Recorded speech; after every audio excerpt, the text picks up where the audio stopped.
Urban gardening helps with the redesign in a multitude of ways. It's not just about the food again, it's about people. Now you're engaging communities. Now your people are growing and they're participating in their food. They have skin in the game. The air is better. You're changing the biodiversity of the soil in your neighborhood. You're bringing in pollinators, you're bringing in bees, butterflies, hummingbirds. You're changing the ecosystem when you put in a garden. We are part of the ecosystem, so that garden is changing us. And then the beauty factor. You get to walk out your door and experience nature every day. That's gonna change you. I don't care how jaded you are.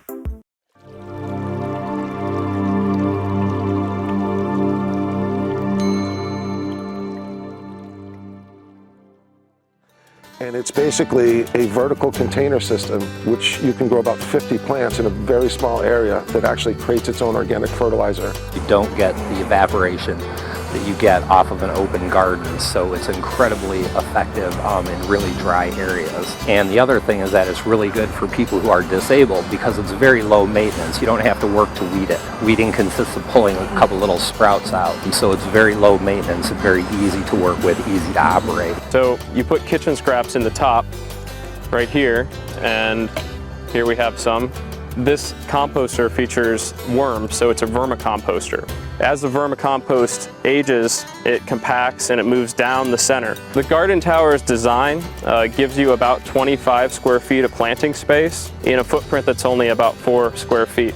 So wherever there's sun, at least on a couple sides, or even against a building, because a lot of buildings are light enough that they reflect light behind the tower, you can have productive growth in a very little footprint, which makes it great for anywhere in an urban environment where you might not have a large amount of soil or the space for it.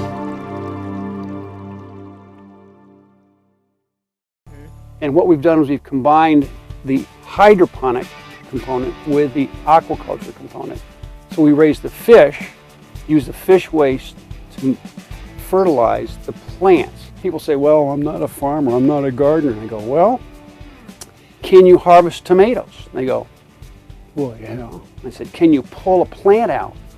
Well, yeah. So I literally show them that you can take the old plant out and put a new plant in.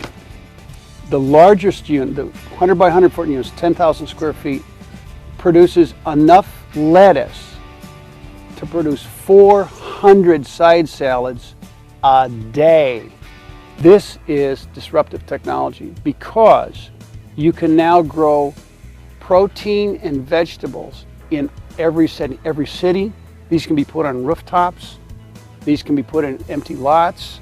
So because you're raising food on site, you're creating it so that if you have pockets of hunger, you can put one of these units in and alleviate that hunger on the spot. My whole thing was just imagine if the neighbors had done it collectively. So now you're exchanging food. You created responsibility and you created relationships in a community. If somebody writes a law, that means they can tear it up and get an eraser and rewrite it. Because revolutions can't start without awareness.